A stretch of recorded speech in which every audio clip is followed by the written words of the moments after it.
An outpouring of support tonight for the Cleveland kidnapping victims, while new details emerge about the home where 3 women were held captive for a decade. Thanks for joining us at 11. I'm Jerry Revish. We have team coverage from Cleveland tonight. Kevin Landers is uncovering new information about the suspects. Danielle Elias is live at the home of Gina DeJesus, awaiting her arrival. But we begin with Kristen Hartman live in front of the house where the women were held. Kristen?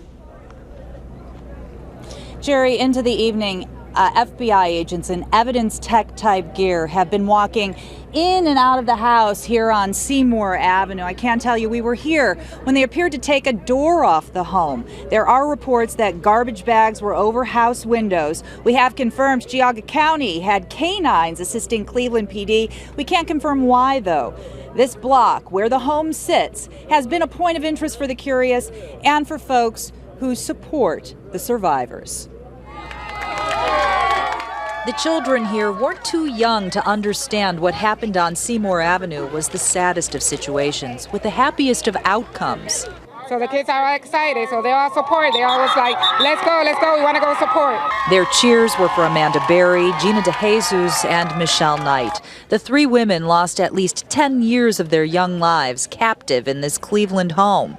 It's in the grips of FBI investigators now, but wasn't on anyone's radar until this. I've been kidnapped and I've been missing for 10 years and I'm here, I'm free now. Police say 27-year-old Berry made the call after making her escape, along with the 2 other women and her 6-year-old child.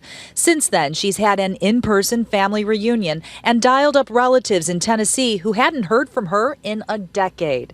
I'm glad to have you back. Oh, I thought you were gone. Nope, I'm here. From that happy house to her sisters, candles are on the front porch to light the way home. I didn't give up on her. James Stokes knew Berry when she worked at this fast food place where she was right before she disappeared. The Amanda you knew back then, she a spunky girl? Oh yeah, she was. She was spunky. She was happy all the time. He's not surprised she found freedom, but he stopped here to see it's real. Hopefully she could put this in the past.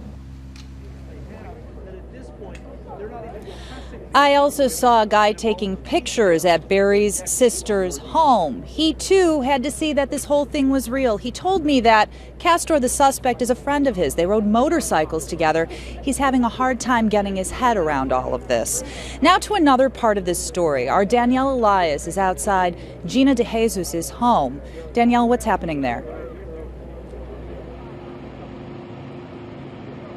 Kristen, a non-stop steady stream of people all day putting balloons, flowers, teddy bear signs outside of Gina's home, while others have been waiting for hours, waiting to see Gina for themselves, to see that she is safe and sound. She went missing on my brother and my cousin's birthday. So what have the past 10 years been like for you?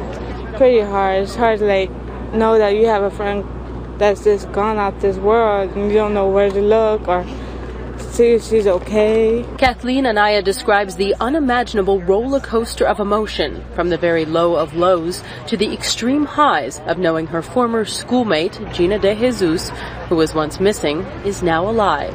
It's just real happy to know that she's back home with her family.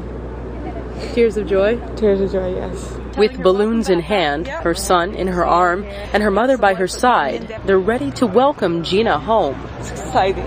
It's a chance to say there's people out there that cared. Somebody reached out. She had time to get out, and it was just a blessing. It was the right time. It shouldn't have happened. It should not have happened to anybody's child. And while they, along with neighbors, friends, and family, wait for her arrival, night falls, and Gina's aunt, Sandra Ruiz, emerges with one message for everyone listening. This is a miracle, a very, very large miracle, and we're all excited. Right now, we need to focus on these women and let them be with the family.